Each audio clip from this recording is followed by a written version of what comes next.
Murakaza neza muri iyi nkuru idasanzwe igaruka ku mateka akomeye y'u Rwanda, amateka y'umugore wihariye wagize uruhare rukomeye mu miyoborere n'iterambere ry'igihugu.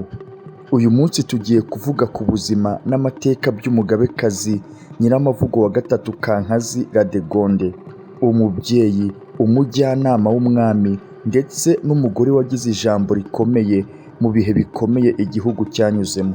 Akomoka mu muryango w'Abega b'Abakagara wari ukomeye cyane mu Rwanda rwo hambere. Kankazi yabaye umugore w'umwami Yuhi wa gatanu Musinga ndetse aza no kuba nyina w'umwami Mutara wa gatatu Rudahigwa. Ariko amateka ye ntagarukira aho gusa, ni amateka y'imbaraga, kwihangana, ubuhanga mu miyoborere ndetse n'urugendo rurerure rwuzuyemo ibigeragezo byinshi, birimo no gutandukanywa n'umuhungu we no kujya mu buhungiro. Muri iyi nkuru turarebera hamwe ubuzima bwe kuva akiri muto, uko yabaye umugabekazi, uruhare yagize ku bwami bw'u Rwanda ndetse n'uko yahanganye n'ibihe bikomeye by'amateka y'igihugu.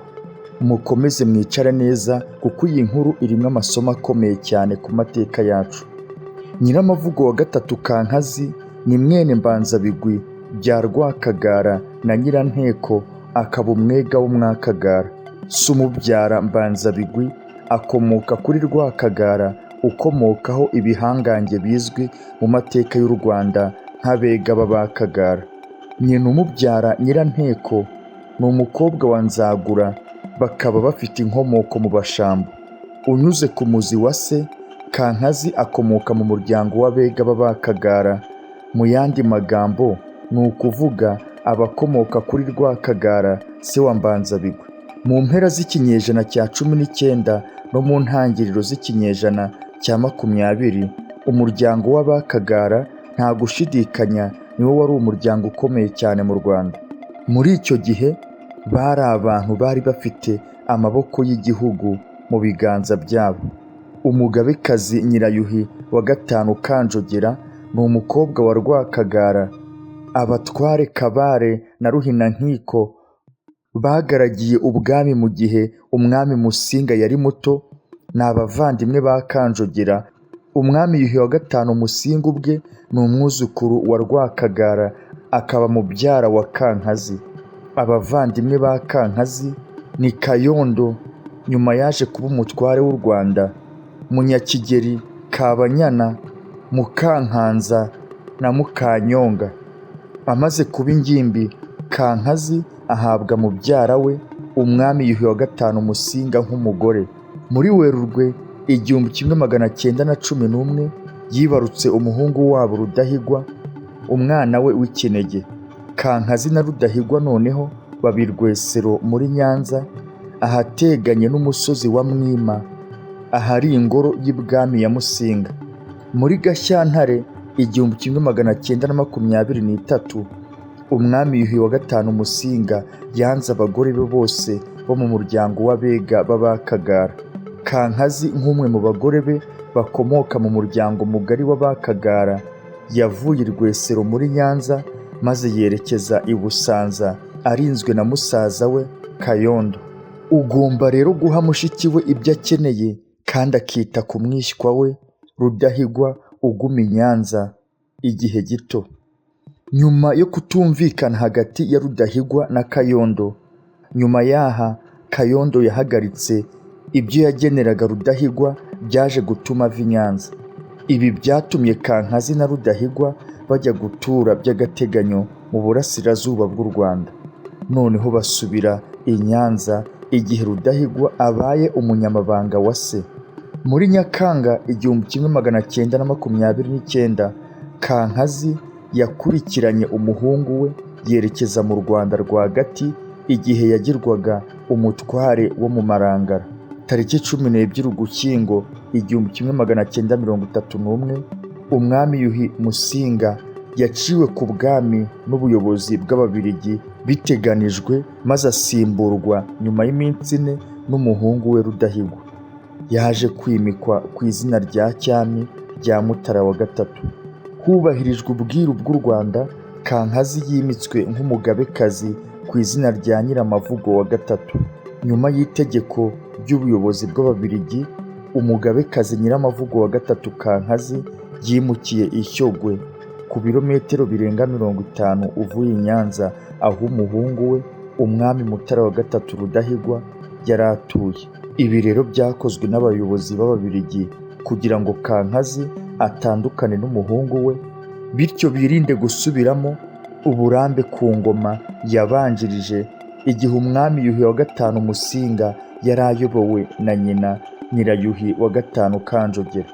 Mu mwaka w'1933 ubuyobozi bw'Ububiligi bwarangije kubaka ingoro ya cyami ya Shyogwe yubatswe mu matafari n'amabati.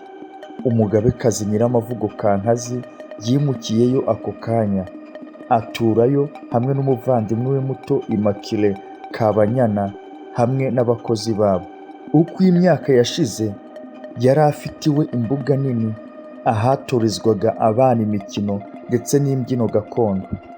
Kubabazwa cyane no kutamenya byimazeyo ubuyobozi bw'Ububiligi, Nyiramavugo Kankazi yagize uruhare runini ku muhungu we, amugira inama abigiranye ubushishozi ku miyoborere y'igihugu.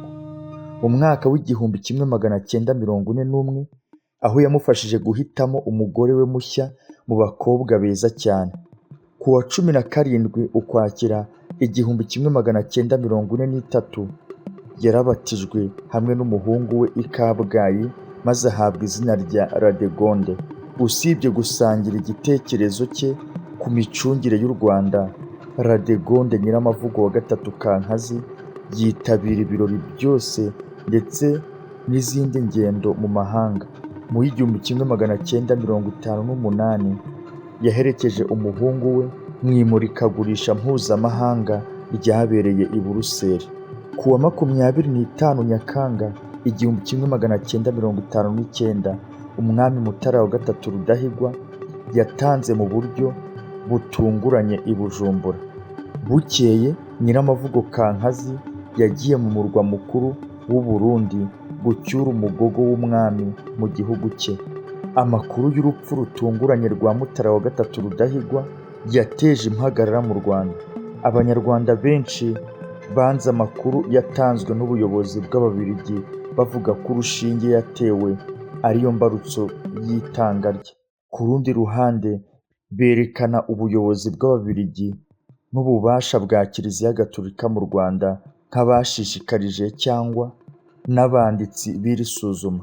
Mu bitekerezo rusange by'u Rwanda, nko mu nzego za politiki zo mu gihugu, havuka ibintu bibiri byihuse bifitanye isano n'ibyifuzo bibiri bivuguruzanya. Abanyarwanda bamwe basaba ko hakorwa isuzuma ry'umugogo wa Mutara, mu gihe abandi babona ko bidafite akamaro kandi bitesha agaciro. Umugabekazi nyina w'umwami Kankazi yari agize itsinda rya kabiri, yanze yivuye inyuma ko bishoboka ko hasuzumwa umugogo wa Mutara. Bishimangirwa muri iki cyemezo no kwangwa na benshi mu bagize inama nkuru y'igihugu. Ku ya 28 Nyakanga 1959, Mutara Rudahigwa yatabarijwe i Mwima hataramenyekana impamvu nyayo y'itanga rye. Murumuna we Igikomangoma Jean Baptiste Ndahindurwa yimye ingoma ku izina rya Kigeli wa gatanu. Nyina Bernadette Mukashema yimitswe nk'umugabekazi mushya ku izina rya Mukakigeli wa gatanu. Nyuma y'ibibazo byo mu Gushyingo 1959 hamwe n'ubwicanyi bwakurikiyeho bwakorewe Abatutsi, Abanyarwanda benshi, ni ukuvuga Abatutsi benshi, bahunze igihugu cyabo bahungira mu bihugu bituranye nka Tanzania, Uganda, Congo, yaje kuba Zaire n'u Burundi. Kubera gutinya ubuzima bwe, Radegonde Kankazi yagiye mu buhungiro mu mwaka w'1961, abanza gutura muri Congo. Nyuma yaho yimukira mu Burundi, atura i Bujumbura, aho atuye mu bihe byoroheje. Mu mwaka w'1973 yaje gutaha mu Nkuba kwa Shyerezo, atongera gukandagiza ikirenge ku butaka bw'u Rwanda. Ngayo nguko Amateka y'umugabekazi Nyiramavugo wa gatatu Kankazi Radegonde, umugore w'ikirenga wasize umurage ukomeye mu mateka y'u Rwanda.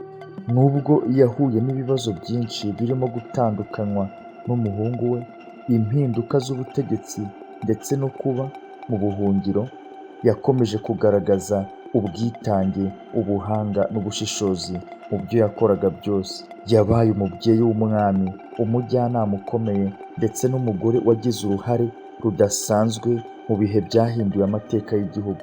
N'uyu munsi amateka ye akomeza kutwigisha byinshi ku kwihangana, ubushobozi n'agaciro ko gukunda igihugu.